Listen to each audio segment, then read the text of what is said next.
You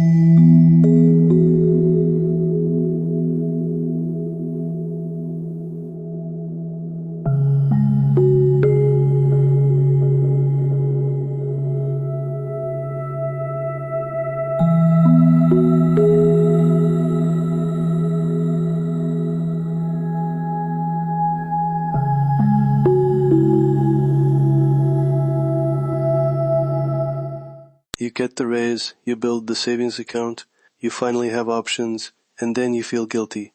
Not relieved, guilty. As if financial stability means you've betrayed the people who taught you how to survive. So you send money you can't comfortably spare, turn down the opportunity, or spend just enough to return to familiar ground. That may not be irresponsibility. It may be loyalty wearing the mask of self-sabotage. Welcome to Money Patterns Decoded. Money is never just about money. It is a pattern. Today, we're looking at the ancestral loyalty pattern, the hidden tendency to repeat inherited financial limits so you can remain emotionally connected to your family, your community, or the people whose struggle shaped you. You can honor where you came from without making scarcity your permanent address. Let's begin. Picture this. You open your banking app and see 3 months of expenses saved. Your first thought is, good. Your second is, I shouldn't have this much. Then you minimize the achievement, hide it, or find a reason to give the money away. Maybe you receive a promotion and immediately worry that relatives will think you've changed. Maybe you consider a better home, a course, or a business opportunity. And the question isn't, can I evaluate this responsibly?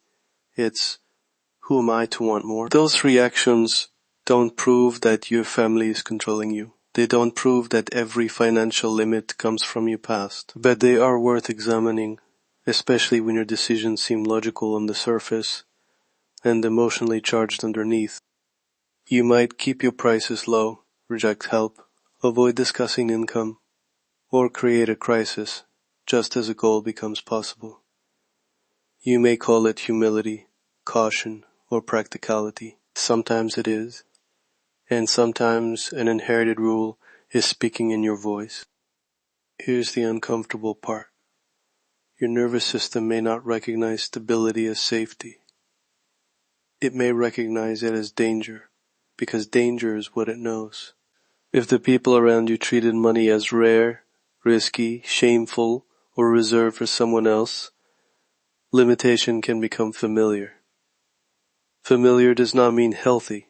It means predictable. And the nervous system often prefers predictable discomfort to unfamiliar possibility. Then a financial improvement can feel like an identity problem. The old identity says we are people who struggle. We don't get too far ahead.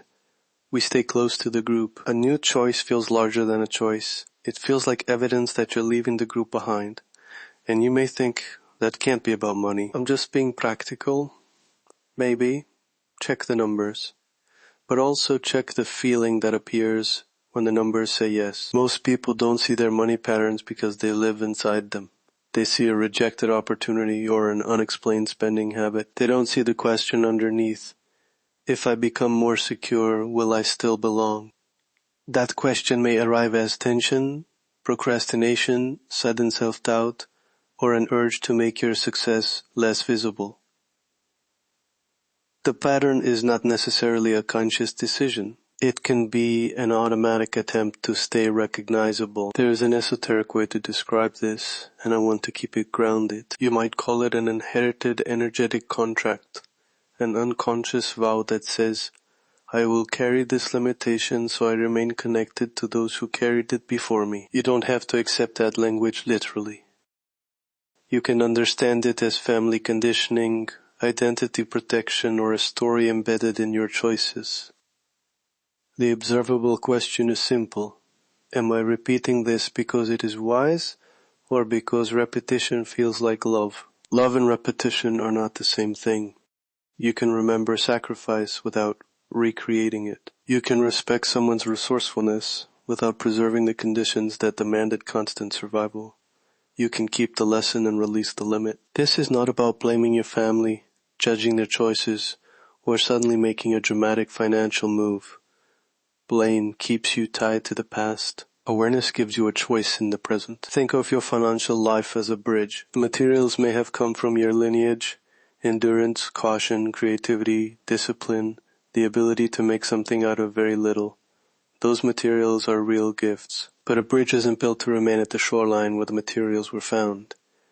It connects one place to another.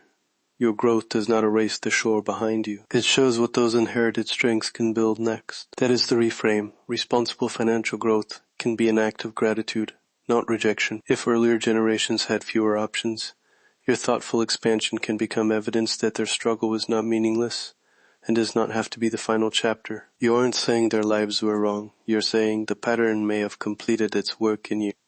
Now make this practical. Take 5 minutes today and open a notebook.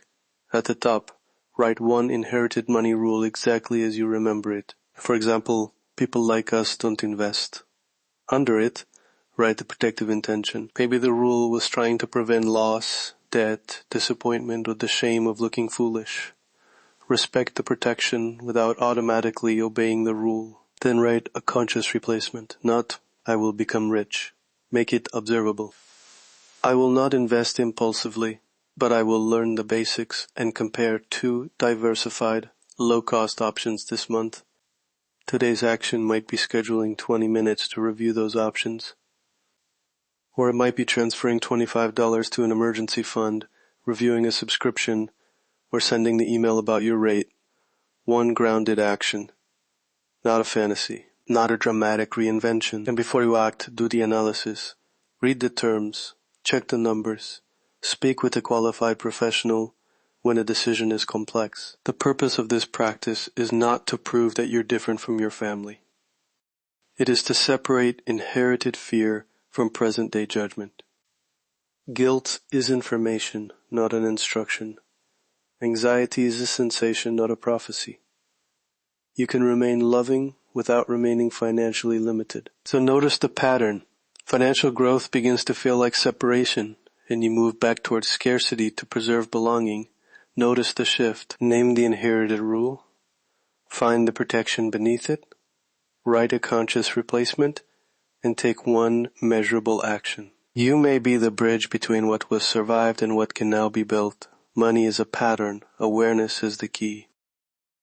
That is the money pattern. That is the mechanism. And that is your shift today.